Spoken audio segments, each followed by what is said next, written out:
Hi,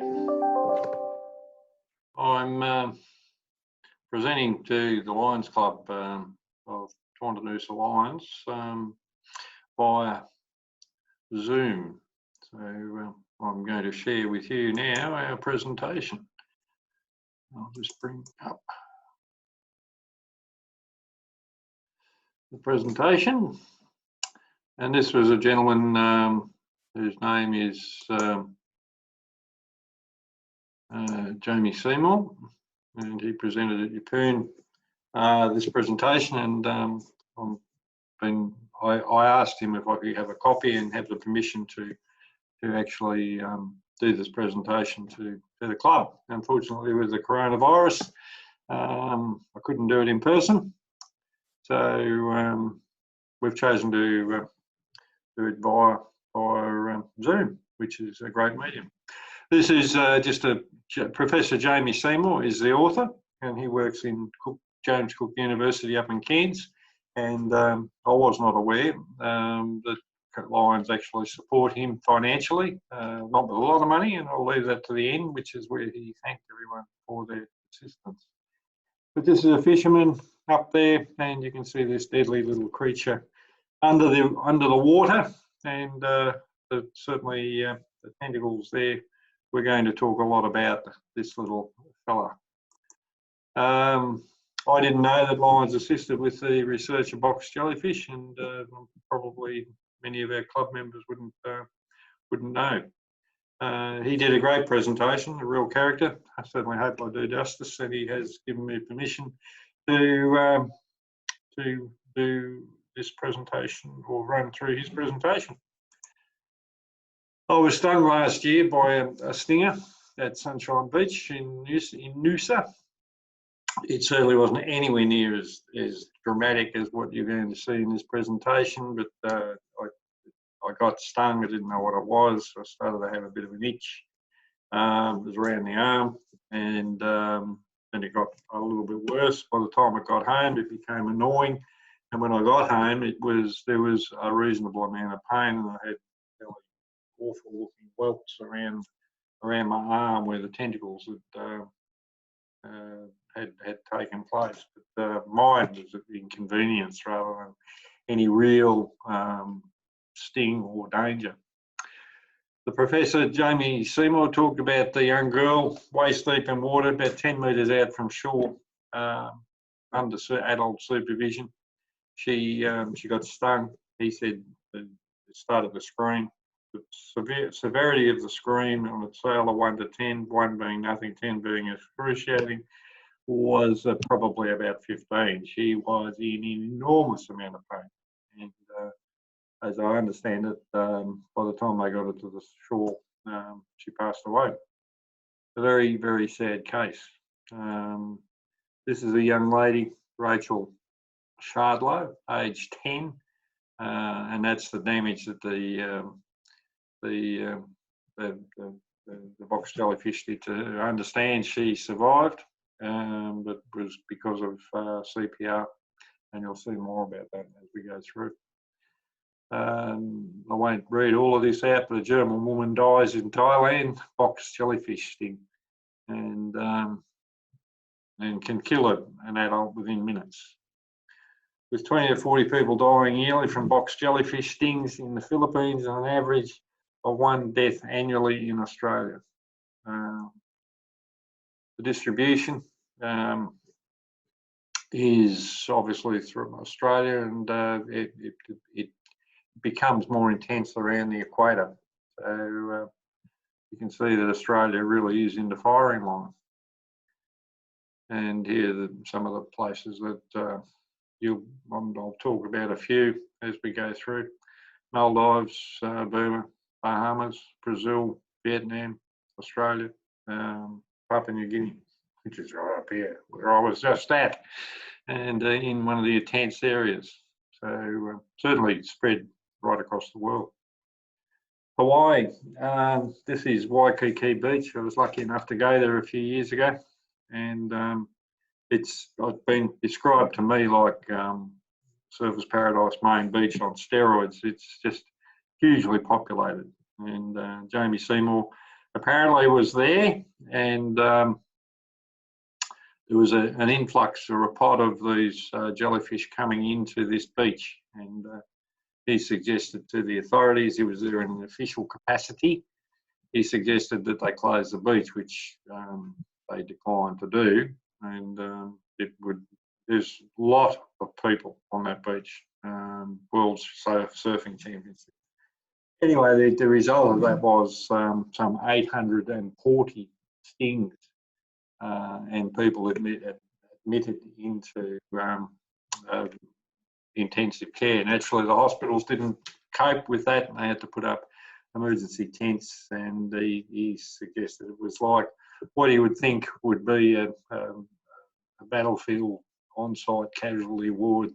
840 people admitted into the casualty area on that day. Incredible. You can imagine what would happen if that hit up here. It'd be just devastating. It'd be devastating, and while I was there. You'll hear a bit more, but the distribution, if they're over to the west, all around up the top, and coming down as far as Fraser Island. I'll talk a little bit about that later on. But I was in Cairns, a guy that works for me up there. I had to drop some drawings into him. He had a holiday home in Mission Beach, just beautiful area, right on the beach. We walked down to the beach and I said, mate, this is fabulous. He said, yeah, it would be, but we can't swim in it. And because of the stingers, indeed, he had to walk for probably half a kilometre to get to an area which was netted off.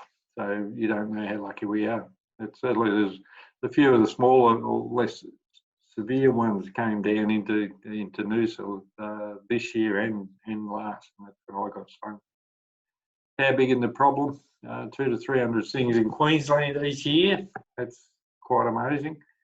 Direct cost of 2 to 5 million through hospitals, and indirect cost of tourism thought to be massive, estimated to be in excess of 500 million. I don't quite know how he comes up with that figure, but he's a professor, so let's believe him. World's most venomous animal. And Mr. Luff, I was talking to him earlier today, and unprompted, he made that comment, and I didn't know that, I honestly didn't. World's most venomous animal, box jellyfish. This is a bit of a non-event video, but I'll put it on and you'll see, it shows you how difficult they are to see in the water, but this is the main body or the head of the animal, and these are the tentacles, and I certainly wouldn't want them wrapped around me. You could see them doing the damage that you saw in the photos further up. So yeah, like I said, it's a fairly short video, and it just shows you the length of the stingers and then the size of the body, and it'd be difficult to see some of that in the water. This is a doctor's or professor's description of the animal. I couldn't even like to pronounce some of these names, but they've got eyes, iris, an eye cup up the top, a slit there, and a complex eye with movable irises. So that's all inside there. From a layman's point of view, that's the head, they're the tentacles. That's what does the damage, and it can see it. So that's just giving you a bit of an overview. This was a sting of someone, and you can imagine this is from the look of that, it would be extremely painful, and we're going to see some of the damage that these things can do to you. And if you are the slightest bit squeamish, now's the time to look away and to either turn your head or close your eyes, because he's actually going to operate on a cane toad. The cane toad is being euthanized quite humanely, but apparently the heart continues to beat for 10 or 15 minutes after the toad is dead. And we're going to see the operation, and he's going to show us what it does to the heart. So now's the time. If you're squeamish, look away. I'm about to start the video. But there is his heart, and you can see it pumping away quite nicely. And you'll notice that when it relaxes, which is now pump, relax, pump, relax, pump, as it pumps, it goes white because it's forcing all the blood out of the heart around the rest of the body. So that's happy there. If we now take some box jellyfish venom,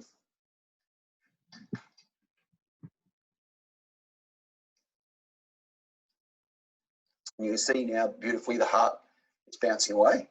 So we're getting beat, beat, beat, beat, beat. So it's probably 60, 70 beats a minute, sorry. You can see the heart pumping quite nicely there. So if we inject venom into that heart and watch what happens, immediately the heart starts to change. You can see, by and large, the heart no longer is relaxing as much as it was. It's starting to go white. And you can see now that heart has stopped, and you can see where we've injected the venom, and the heart is going white. You see it moving beautifully down the heart there. So what's happened is that heart's contracting, and it's not relaxing, and it's continuing to contract. Up on the screen, there's no heart rate at all. And that heart now is completely white and completely rigid. Okay, that's the worst that we're going to see. But, you can see that that little creature there can do enormous amounts of damage to us and the heart. And that certainly demonstrates to me how serious this can be. The low level of pain initially, Irukandji syndrome, low level of pain initially, symptoms 20 to 30 minutes after the sting, lower back pain, nausea, sweating, intense overall pain, pulmonary edema. It means we're going to have a problem with the heart, cardiac damage, and one death, possibly two, in Queensland or Australia. So they are the most venomous animal that we've got. And many species are responsible for this. This is just showing you some of the various types that there are around. These are fairly small ones. I would think something like that is what got to me. It was fairly small. You could see them on the beach. 10-cent piece, probably what I saw. But some of these bigger ones would definitely do a bit of damage if that got around. And see the side over there with the suction cup type things. So it shows you. This is Jeremy, and this is up in Cairns, somewhere around there. And fishermen brought some nets in with these jellyfish in them. He was up there, and a little kid decided to go over and play with it. He's decided to be Superman, pushed the kid out of the way, and what he's looking at there is there, and he's been stung, and you can see it welting up there quite nicely. And what we're going to see now is a video of Jeremy, probably half an hour later on, 20 minutes. He's in intensive care, and this was on national television. And without any further ado, I'll just point out that just when you look, you'll notice his feet are shaking, but that was not voluntary. He couldn't stop his feet shaking, and he was. I won't take it away from him. I'll hand over to Jeremy. Let's do what people do well, just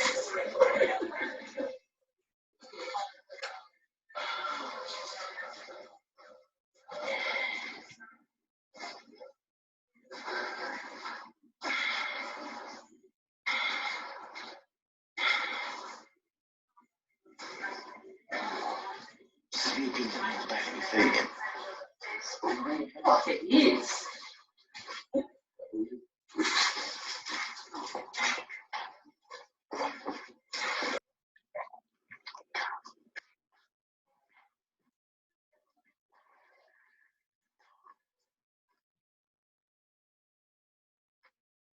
As Jeremy said, he's the only professor to ever throw up on national television. Apparently that was on national TV. I didn't see it. I can only go from what he said.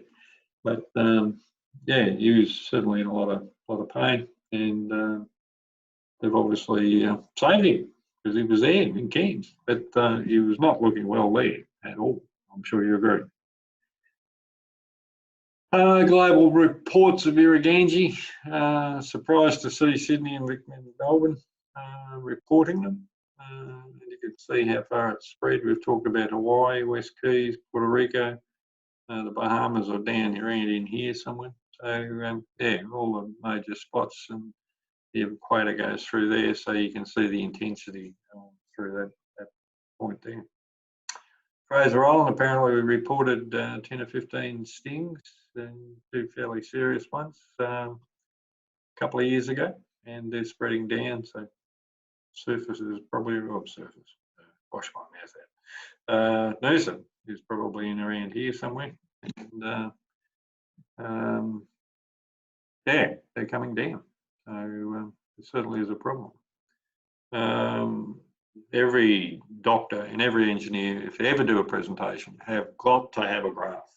And I don't know why the length of the season in days flipped up and down, but when we started out monitoring it back in 56, 57, we'd probably have 20 odd, and now we're getting up to 150. And Jeremy's found a trend. So the trend is that the length in days of the season has gone from 20 to over 100, maybe 120, 130 days, up here 150. So the season is extending, and he's talking about the global warming effect.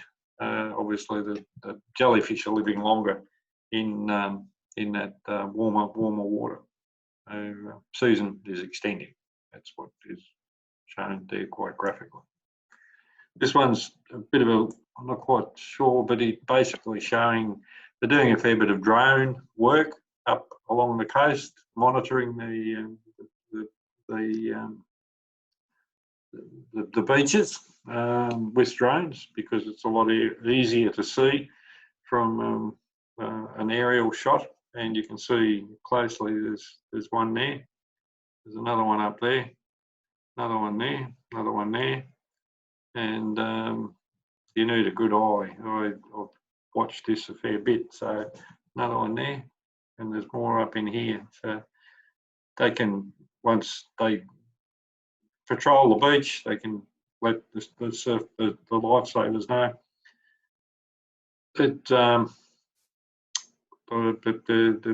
They've got stingers in the water. They're very large by the look of those. There's more there than there. And we've seen the damage that they can do.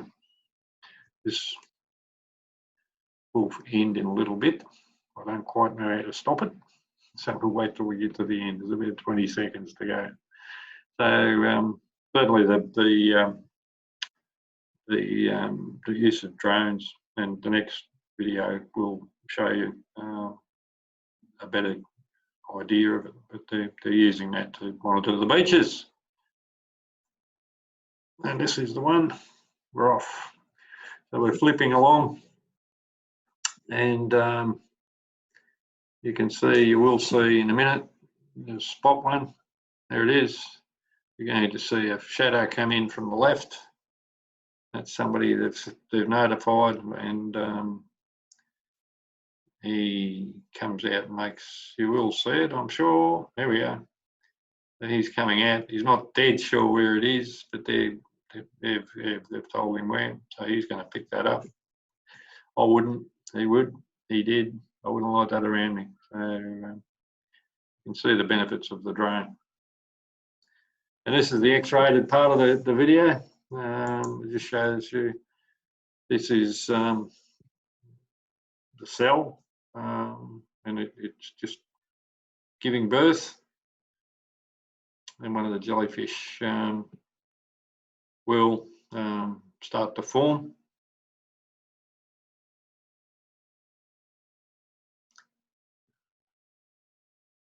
And as soon as it does, there's another cell will break off down here,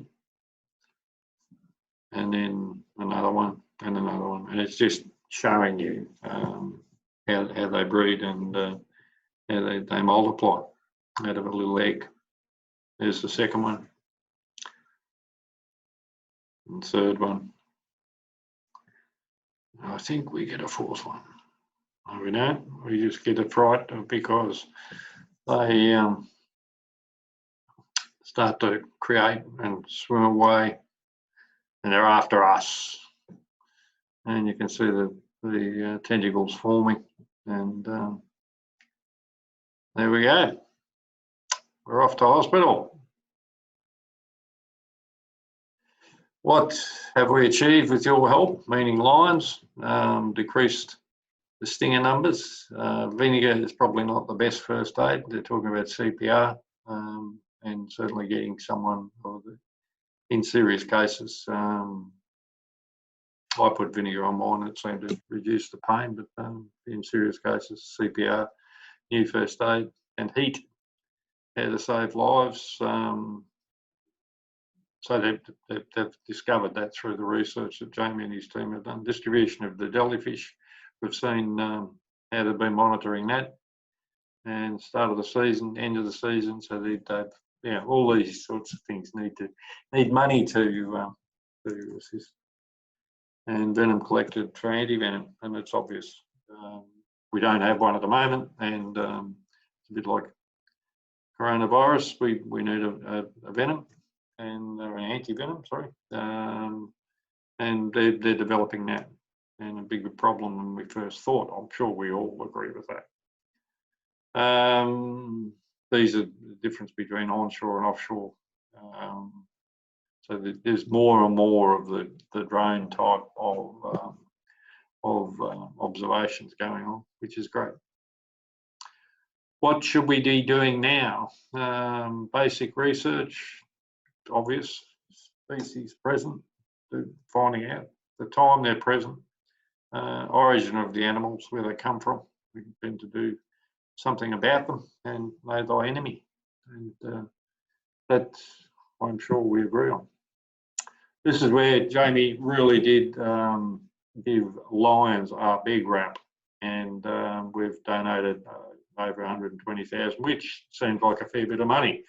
But that was over a 20-year period, which works out, equates to about $6 grand a year, which, I mean, yeah,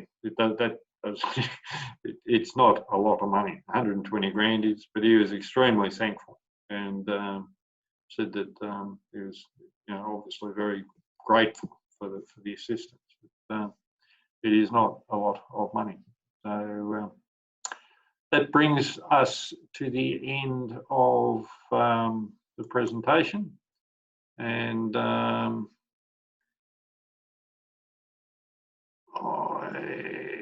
don't know how to get out of it. Okay, right. That was great, very professional. Yeah, look, it certainly is a great medium, Zoom, and I think we should, as a club, utilise it more than what we do. And I just worked out and stopped the sharing. Yeah, it's been fun doing it. I've got a couple of others in the pipeline, not bonsai, not lions related, one on bonsai and one others. We can do that with the club if we wish. But I'm happy to do this in person again when we all get back together at the RSL for a dinner meeting. So thank you for your attention. Hope you enjoyed it, and I'll now stop recording, I think.